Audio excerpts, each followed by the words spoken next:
അവൻ അവളെ വീണ്ടും അവനിലേക്ക് ചേർത്ത് അവളുടെ അധരത്തിൽ അമർത്തി ചുംബിച്ചതും അവൾ അവനെ തള്ളി മാറ്റി താഴെ കൂടി. അവന് എന്തിനോടൊക്കെയോ ദേഷ്യം തോന്നി. മുഖം ചുവന്നു. അമ്മേ, അച്ഛനോട് എന്നെ നേരത്തെ തന്നെ സ്റ്റേഷനിൽ വിടാൻ പറയണേ, രാത്രി ഉറങ്ങുന്നതിന് മുൻപ് അവൾ വിളിച്ചു പറഞ്ഞു. പറയുന്നത് കേട്ടാൽ തോന്നും അച്ഛനാണ് എണീക്കാൻ വൈകുന്നത് എന്ന്.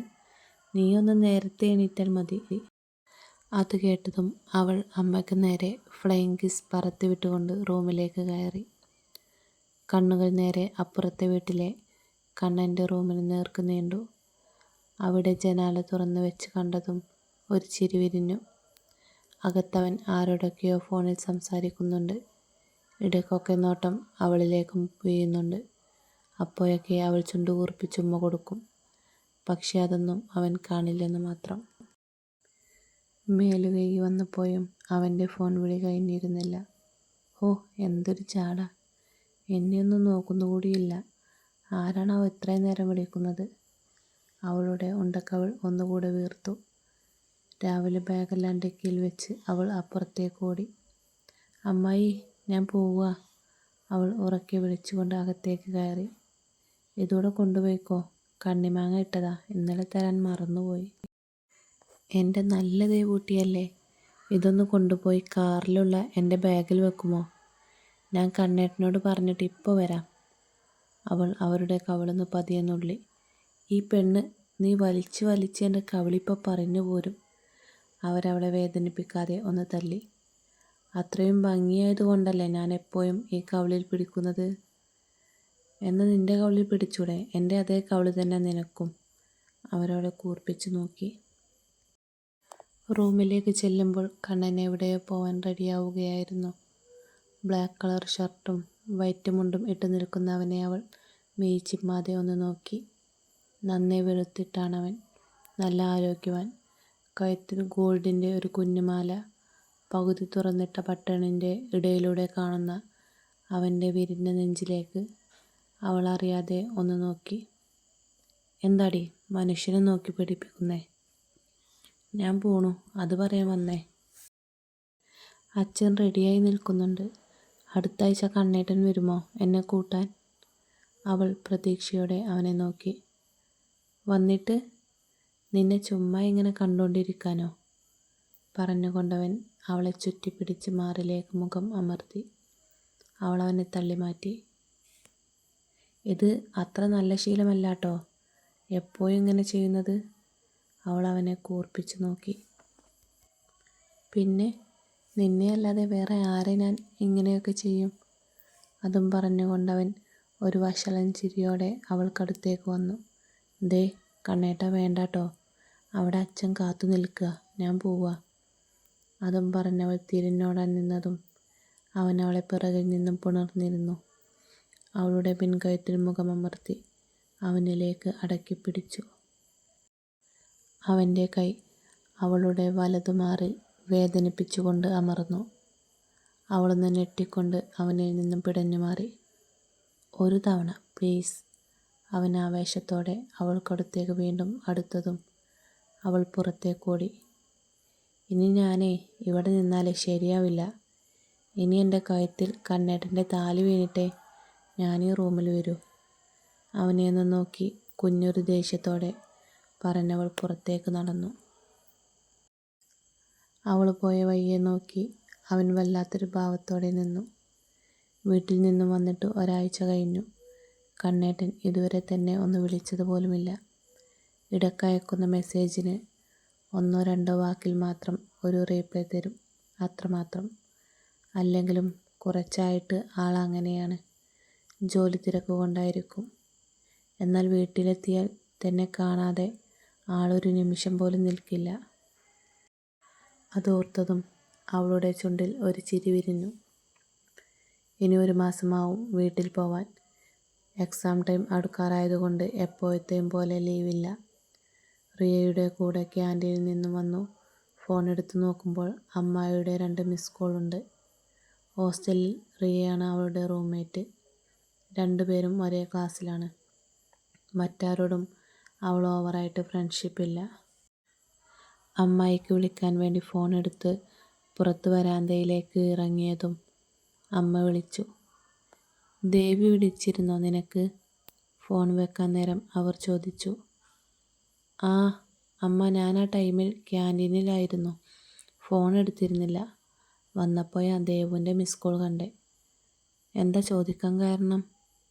അവളൊരു സംശയത്തോടെ ചോദിച്ചു. നീ അവളെ തിരിച്ചു വിളിച്ചു നോക്കൂ, അപ്പോൾ അവൾ പറയും. അതും പറഞ്ഞവർ ഫോൺ വെച്ചു. ഈ സംഗീതയുടെ ഒരു കാര്യം, മനുഷ്യനെ ഇങ്ങനെ കൺഫ്യൂഷനാക്കണോ? കാര്യമൊന്ന് പറഞ്ഞാൽ പോരെ?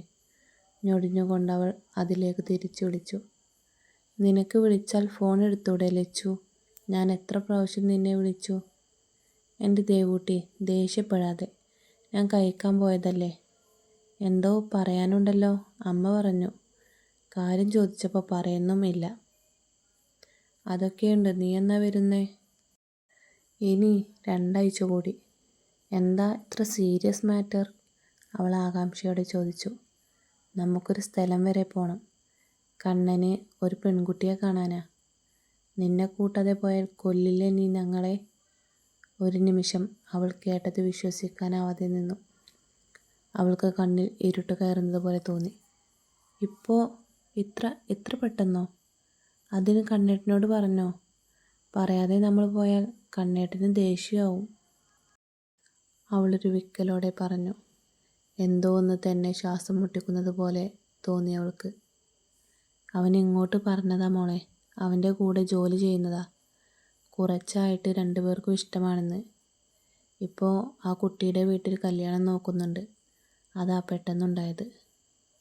അവൾക്ക് നെഞ്ചിൽ ഭാരമുള്ളതെന്തോ വന്നിടിച്ചതുപോലെ തോന്നി. കണ്ണേട്ടൻ പറഞ്ഞെന്നോ? എന്താ ദേവു ഈ പറയുന്നത്? അവളുടെ ശബ്ദം വിറച്ചു. വാക്കുകൾ പുറത്തേക്ക് വരാതെയായി. സത്യ ലച്ചു, ആദ്യം ഞങ്ങൾക്കും വിശ്വാസമായില്ല. തമാശക്ക് പറയുകയാണെന്ന് കരുതി. പിന്നെയാ മനസ്സിലായത്. എന്തായാലും നീ ഇങ്ങ് വന്നിട്ട് ഞങ്ങൾ പോകത്തുള്ളൂ. അവർ പറഞ്ഞതിനോരോന്നും അവൾ യാന്ത്രികമായി മൂളി. കണ്ണുകൾ നിറഞ്ഞു തുളുമ്പി. ഫോണെടുത്ത് അവൻ്റെ നമ്പറിലേക്ക് നിർത്താതെ അടിച്ചു. ഒരു 3-4 പ്രാവശ്യം അടിച്ചിട്ട് പിന്നീട് കിട്ടാതെയായി. അവൾക്ക് ഭ്രാന്ത് പിടിക്കുന്നത് പോലെ തോന്നി. വീട്ടിലെത്തിയ ഉടൻ അവൾ റൂമിലേക്കൂടി ഡ്രസ്സ് മാറി താഴേക്ക് വന്നു. അമ്മേ, ഞാനിപ്പോൾ വരാം. അതും പറഞ്ഞവൾ അപ്പുറത്തേക്ക് നടന്നു. എന്താ ലച്ചു ഇത്? ഉണ്ണാതെയും ഉറങ്ങാതെയാണോ നീ പഠിക്കുന്നത്? മെലിഞ്ഞ് കണ്ണിന് ചുറ്റും കറുപ്പ് വളർന്നിരിക്കുന്ന അവളെ നോക്കി അമ്മ ആദിയോടെ പറഞ്ഞു. അത് എക്സാം ആയതുകൊണ്ടാ അമ്മ, അവൾ പതിയെ പറഞ്ഞു. അവർ അത്ഭുതത്തോടെ അവളെ നോക്കി. മോളിന്ന് നേരത്തെ എത്തിയോ? ഇതെന്തു പറ്റി? വയ്യ നിനക്ക്? ദേവിക ആദിയോടെ ചോദിച്ചു. അത് എക്സാമിൻ്റെ ടെൻഷനാണ്, അതുകൊണ്ടാ. കണ്ണേട്ടൻ എണീറ്റില്ലേ? അവൾ ധൃതിയോടെ ചോദിച്ചു. അവൻ എണീറ്റില്ല. മോളിവിടെ ഇരിക്ക്, ഞാൻ പെട്ടെന്ന് കുളിച്ചു വരാം. അത് കേട്ടതും അവൾ ആശ്വാസത്തോടെ തലയാട്ടി. അവർ പോയതും അവൾ മുകളിലേക്ക് ഓടി അവൻ്റെ റൂമിൻ്റെ വാതിൽ തള്ളി തുറന്നു. ശബ്ദം കേട്ട് അവൻ കണ്ണു തുറന്നതും നിറകണ്ണുകളോടെ നിൽക്കുന്ന അവളെ കണ്ടു. അവൻ മുഖം ചുളിച്ചുകൊണ്ട് എഴുന്നേറ്റു. നീ ഇന്ന് നേരത്തെ വന്നോ? കണ്ണേട്ടൻ ഏതോ ഒരു പെണ്ണിനെ ഇഷ്ടമാണെന്ന് അമ്മായിയോട് പറഞ്ഞോ? കല്യാണം കഴിക്കണമെന്ന് പറഞ്ഞോ? അവൻ ചോദിച്ചതിന് മറുപടി നൽകാതെ അവൾ വിതുമ്പലോടെ ചോദിച്ചു. അവൻ അവളെ ഒന്ന് നോക്കി മുഖം തിരിച്ചു. ഞാൻ ചോദിച്ചത് കണ്ണേട്ടൻ കേട്ടില്ലേ?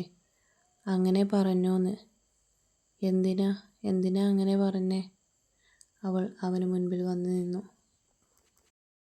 ലച്ചു, നീ ചെറിയ കുട്ടിയൊന്നുമല്ലല്ലോ കാര്യം പറഞ്ഞാൽ മനസ്സിലാവാതിരിക്കാൻ. അമ്മയോട് ഞാൻ തന്നെയാണ് പറഞ്ഞത്. അവൻ ഒരു ഭാവമാറ്റവുമില്ലാതെ പറഞ്ഞതും അവൾ അമ്പരപ്പോടെ അവന് മുൻപിൽ വന്നു നിന്നു. അപ്പോൾ ഞാനാരാ കണ്ണേട്ടൻ്റെ? വേറൊരു പെണ്ണിനെ ഇഷ്ടമാണെങ്കിൽ എന്തിനാ എന്നോട് അങ്ങനെയൊക്കെ ചെയ്തേ? എന്തിനാ എന്നെ മോഹിപ്പിച്ചേ?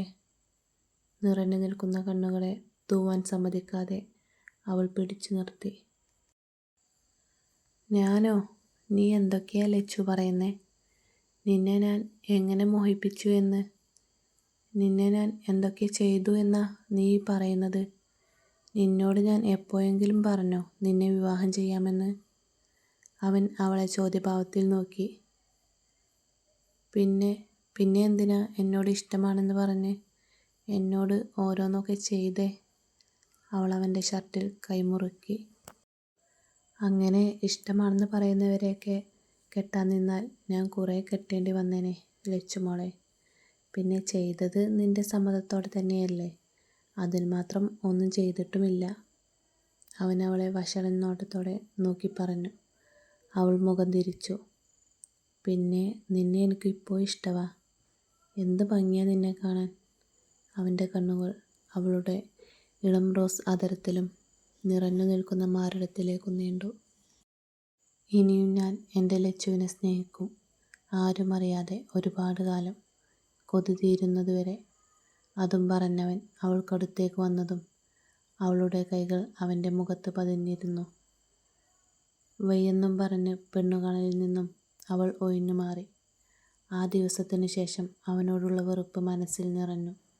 എങ്കിലും അവൻ്റെ ഭാര്യയായി മറ്റൊരു പെണ്ണ് കയറി വരുന്നത് അവൾക്ക് ചിന്തിക്കാൻ പോലും കഴിയുന്നുണ്ടായിരുന്നില്ല.